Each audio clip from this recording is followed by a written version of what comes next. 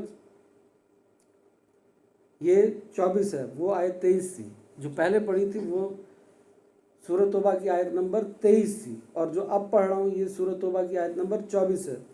اے رسول مکرم آپ کہیے اگر تمہارے باپ، تمہارے دادا، تمہارے بیٹے، تمہارے بھائی، تمہاری بیوییں، تمہارے رشتہ دار، اور تمہارے کمائے ہوئے مال، اور تمہاری تجارت جس کے گھاٹے کا تمہیں خطرہ ہے، اور تمہاری پسندیدہ مکان، یہ 8 چیزیں گنوائی ہیں اللہ نے، 8 چیزیں اللہ پاک نے گنوائی ہیں کہ یہ 8 چیزوں کی محبت ایک طرف ہے، اور دوسری طرف 3 چیزیں اور گنوائی ہیں کہ کیا؟ اور اللہ اور اس کے رسول اور اس کی راہ میں جہاد کرنے سے زیادہ محبوب ہوں تو تم انتظار کرو حتیٰ کہ اللہ اپنا حکم لے آئے۔ ایک طرف 8 چیزوں کی محبت گنوائی، کہا اگر ان 8 چیزوں کی محبت تمہیں زیادہ ہے تو پھر تم اللہ کے حکم کا انتظار کرو، پھر اللہ تمہارے ساتھ فیصلہ کرے گا، پھر اللہ تمہیں عذاب دے گا۔ اور اگر دوسری طرف 3 محبتیں گنوائیں کہ کہا ایک محبت میری ہے یعنی اللہ کی، ایک محبت میرے رسول کی ہے، اور ایک محبت میری راہ میں جہاد کرنے کی ہے، قتال کرنے کی ہے، اور دین میں جد و جہد کرنے کی ہے، جہاد کرنے کی اور قتال کرنے کی، اور دین میں باقی معاملات میں بھی جد و جہد کرنے کی ہے، مطلب کہ نماز روزہ حج زکوٰۃ میں بھی جد و جہد کرنی ہے، نیک مال میں بھی جد و جہد کرنی ہے، اور جہاد کرنے کی بھی ہے۔ تو کیا فرمایا؟ 3 محبتیں بیان کی۔ اب منافقین کیا کہا کرتے تھے مومنین کو منافقین کہا کرتے تھے تمہیں کیا پتا، ہمارے دلوں میں تو کئی من اور کئی ٹن محبت ہے اللہ کی اور اس کے رسول کی، دلوں کا حال تو جانتا ہے اللہ، تمہیں کیا پتا، مومنین کو کہتے تھے۔ تو اللہ پاک نے اس آیت میں 3 باتیں بیان فرما دی کہ ایک اللہ اور اس کے رسول سے محبت، اس کا تعلق کس سے ہو گیا؟ باطن سے، کہ باطن کا حال تو جانتا ہے صرف اللہ۔ تیسری بات کا تعلق کر دیا جہاد سے، اور جہاد جو ہے وہ تو آپ کا ظاہر ہے، اس تو ظاہر سے ہونا ہے۔ اب منافقین کو پڑ گئی موت کہ اب اس کو کیسے کریں؟ تو اللہ نے فرمایا اگر تم جہاد نہیں کرتے تو وہ محبت کا دعویٰ جھوٹا ہے کہ تمہارے دلوں میں کئی من اور کئی ٹن جو محبت ہے اللہ اور اس کے رسول سے، یہ کوئی محبت نہیں ہے، یہ جہاد سے ثابت ہوگی کہ اگر محبت ہے، اگر تم جہاد سے بھاگتے ہو تو کوئی محبت نہیں ہے۔ 3 بیان کر دی، کیونکہ ظاہر ہے اور باطن ہے۔ باطن کا حال جانتا ہے اللہ، یا اللہ کے بتانے سے رسول، انہوں کا کیسے پتہ لگے گا؟ ایسے پتہ لگے گا کہ جہاد میں کون جائے گا کہ کون نہیں۔ جتنے منافقین تھے مدینہ شریف میں نبی پاک کے پیچھے مسجد نبوی میں نمازیں پڑھتے تھے، حضور کے ساتھ مل کر روزے رکھتے تھے، زکاتیں دیتے تھے، حج کرتے تھے، عمرے کرتے تھے، جہاد نہیں کرتے تھے۔ جب جہاد کی بات نبی پاک فرماتے، یہ ساری باتیں قرآن اور سنت اور حدیث کی روشنی میں کہہ رہا ہوں، کچھ غلط نہیں ہے، صرف ایک کی بات نہیں ہے، سارے مفسرین نے یہی تفسیر کی ہے، پڑھ لیجیے جا کے، یہ تبیان القرآن کی میں تفسیر پڑھ رہا ہوں، اس کو بھی آپ کھول کر پڑھ سکتے ہیں۔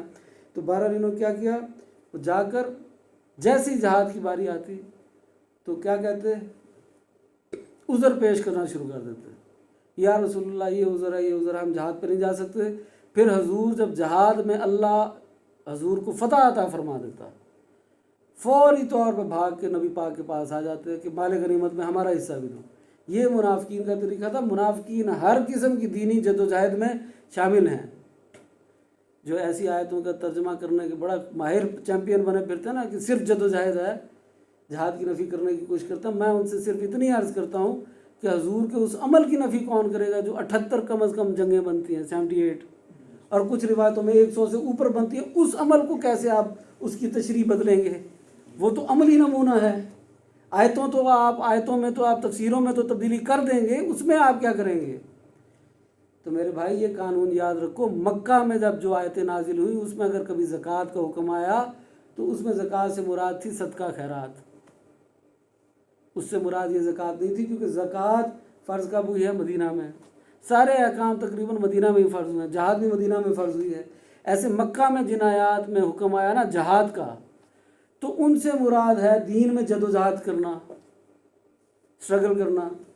مدینہ میں جتنی آیتیں آئی ہیں نا جہاد کی، ان کا تعلق جہاد سے ہی ہے، قتال سے ہی ہے، ان کی نا یہ تفسیر کرتے رہو، مہربانی کرو کچھ رعایت کرو۔ تو 8 محبتیں ایک طرف اور 3 محبتیں ایک طرف رکھ دی۔ اللہ نے فرمایا یا تو ان 8 سے محبت کر لو، اور ان 8 سے محبت کرنے کے بعد کہہ دو پھر میرے حکم کا انتظار کرو، دیکھو میں تمہارے ساتھ کرتا کیا ہوں، یا پھر یہ 3 محبتیں کر لو۔ 3 محبتیں کون سی؟ اللہ سے، اس کے رسول سے، اور جہاد سے محبت کر لو۔ تو اب میں یہ آیت دوبارہ پڑھ رہا ہوں، آیت نمبر 24 سورۃ توبہ۔ اے رسول مکرم آپ کہیے اگر تمہارے باپ دادا اور تمہارے بیٹے اور تمہارے بھائی اور تمہاری بیوی اور تمہارے رشتہ دار اور تمہارے کمائے ہوئے مال، اسی چیز کا ڈر ہے نا کہ اگر میں نے ہجرت کی، اگر میں جہاد پہ گیا تو میرے ماں باپ پیچھے رہ جائیں گے، باپ دادا بیٹے بیٹیاں اور بیویاں پیچھے رہ جائیں گی، اسی بات کا ڈر ہے، اور کس بات کا ڈر ہے؟ یا رشتہ دار پیچھے رہ جائیں گے، یا میرا مال ضائع ہو جائے گا، یا جو میری تجارت کا مال ہے اس میں خطرہ ہو جائے گا، وہ ضائع ہو جائے گی، انہی باتوں کا ڈر ہے نا۔ آج مسلمانوں نے جو جہاد کو ترک کر رکھا ہے، یہ ایسیسریز کی وجہ سے کر رکھا ہے کہ نرم بستر پر سونا ہے، پنکھا چلنا ہے، اے سی کی ہوا چلنی ہے، بیوی بچوں کے ساتھ رہنا ہے، اس کے علاوہ کیا وجہ ہے؟ یہی وجہ ہے، انہی ایسیسریز، انہی کا اللہ 8 انہی ایسیسریز کو 8 طریقوں سے بیان کر رہا ہے کہ یہ چیزیں ہیں جن کی وجہ سے تم جہاد چھوڑتے ہو۔ یا تو تم اپنے باپ دادا کی وجہ سے جہاد چھوڑ دیتے ہو، یا بیٹوں کی وجہ سے کہ باپ دادا یا بیٹوں کو یا بھائیوں کو یا بیویوں کو نہ نقصان ہو جائے، یا رشتہ داروں کو نہ ہو جائے، یا ان کو چھوڑنا بڑا مشکل ہے، تمہارے دل میں اتنی محبت ہے، یا پھر تمہاری تجارت میں نہ گھاٹا ہو جائے، یہی سارے معاملات ہیں۔ آج بھی ہے، فرانس سے اگر بائیک آؤٹ کر دیا تو ہمارا رزق بند ہو جائے گا، رازق اللہ ہے یا فرانس ہے؟ رزق بند ہو جائے گا۔ بھائی خوف خدا کرو، کیا باتیں کرتے ہو؟ تو ایسے نہیں ہوتا۔ تو یا تو بھائی آپ کہہ دیں کہ آپ کا ان 8 باتوں سے تعلق ہے تو ہمیں آپ سے کوئی اعتراض نہیں ہے، پھر آپ اللہ کے اس حکم کو مان لیں اور انتظار کریں کہ اس کے حکم کا انتظار کریں، اس کے عذاب کا انتظار کریں، اگر ان 8 سے محبت رکھنی ہے۔ پر اگر ان 8 پر ترجیح دینی ہے کس کو؟ اللہ اور اس کے رسول کی محبت کو اور جہاد کی محبت کو، تو پھر کیا ہوگا؟ اللہ پاک فرما رہا ہے اللہ اور اس کے رسول اور اس کی راہ میں جہاد کرنے سے زیادہ محبوب ہوں تو تم انتظار کرو حتیٰ کہ اللہ اپنا حکم لے آئے، اور اللہ نافرمان لوگوں کو ہدایت نہیں دیتا۔ تو یہ آیتیں بھی میں نے 2 پڑھ دیں، اس کے ساتھ ہی حالانکہ یہ تفسیر ہم پڑھ رہے تھے سورۃ المجادلہ آیت نمبر 22 کی۔ اللہ ہمیں اس کو سمجھنے کی، اس پر عمل کرنے کی توفیق عطا فرمائے، آمین۔